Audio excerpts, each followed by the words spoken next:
Well, it's been a little while since we did an update video, so you can obviously see there's some updates. Engine is missing on this thing now.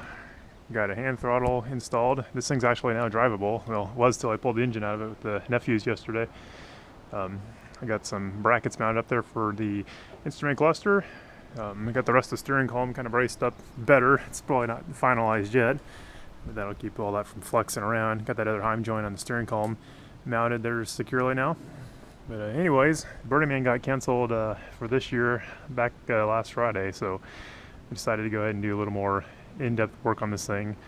The engine was kind of iffy with some leaks on it. It was leaking a lot of oil. Had a coolant leak already on the intake manifold. I was worried about the head gaskets popping since that thing's gonna be getting a lot of heat sitting out there in the desert running. And we just decided to pull that motor out and I'm gonna freshen it up. And anyways, so progressing here, I'm gonna hop on the pressure washer here, clean the rest of that grease and dirt off the front of this thing. So putting it together will be a little less messy. Wasn't too bad of a mess, but it definitely had oil leaking all over that thing. I'm gonna pull the engine out and pressure wash it also. But yeah, we're making some progress though. Like I said, we actually got to dry this thing last weekend. Got to move it around the driveway a little bit. Did a little more work on the back of the bed here. I'll show you. Hop on down there. Had a little drama going on with the brake pedal, so I had to fix some of that stuff. But and then decided I'm gonna definitely replace that shifter because it's just not working as good as it needs to. But anyways, let's hop on down there and take a closer look. So you already seen I cut the bottom section of the bed off. Still got to get in here and get her filler neck added and back on. I got to get a new piece of hose here, but the bed's back on, mounted securely. I cut an access panel in here in the bed so we can get right to the fuel pump because these Chevy trucks were notorious for having fuel pump issues on them. I've already had to mess with this one to get it running after it was crashed. So anyways, if we got to do that, we can just pop that cover off and bam, get right in the fuel tank. Had a little drama with the brake pedal assembly. Got my guy back out here. I got to build something better to hold that thing in place. It was binding up and the brakes were getting stuck on when it was actually trying to drive this.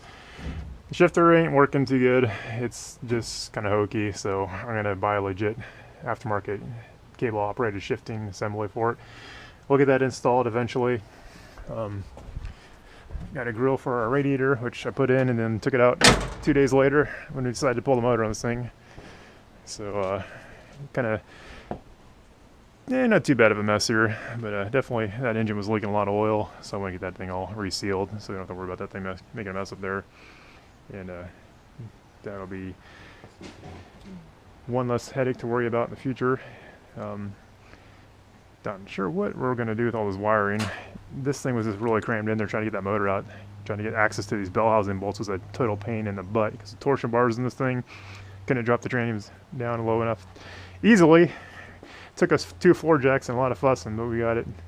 But probably pull some more stuff out of here. Really tempted to pull a 4-wheel drive out of this thing because I don't need it, and it's just kind of more weight and stuff, more stuff in the way. But this is actually an aluminum front diff, so that thing, if I took all the 4-wheel drive stuff out minus the transfer case, well, I'm gonna gain like 200 pounds of more capacity on this thing. But probably just leave it in there. But anyways, I'm gonna clean this harness up a little better, try to reroute it up higher, and keep it away from the exhaust better. Make bolting that transmission to the bell housing a lot easier. I don't want to have to go through the ordeal installing that like we did removing it. Got a massively big starter on this thing, which is kind of funny for a little V6. I think probably puts out more torque than the actual engine does. But anyways, ended up cutting off the bed rails on this side also to match the other side. It's just dead weight. And get a small room to get in here to mount the sides for the boat and all in there.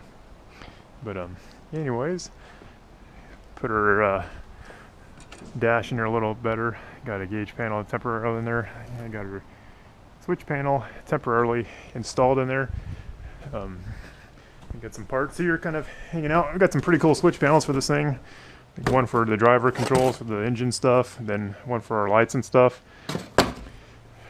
Gauge cluster, which will be sitting up there. Got us a bunch of LEDs already for the navigation lights, the undercarriage lights, and yeah, just kind of bits and pieces here. Here's our lovely V6. This thing was, I'm not sure if the rear main was leaking on this thing or not, but these oil filters, adapters on these things just leak oil like crazy. That thing was definitely doing that. Intake manifold was leaking up here in the front. corner in here, I had coolant sitting up there, so that was definitely not going to be good.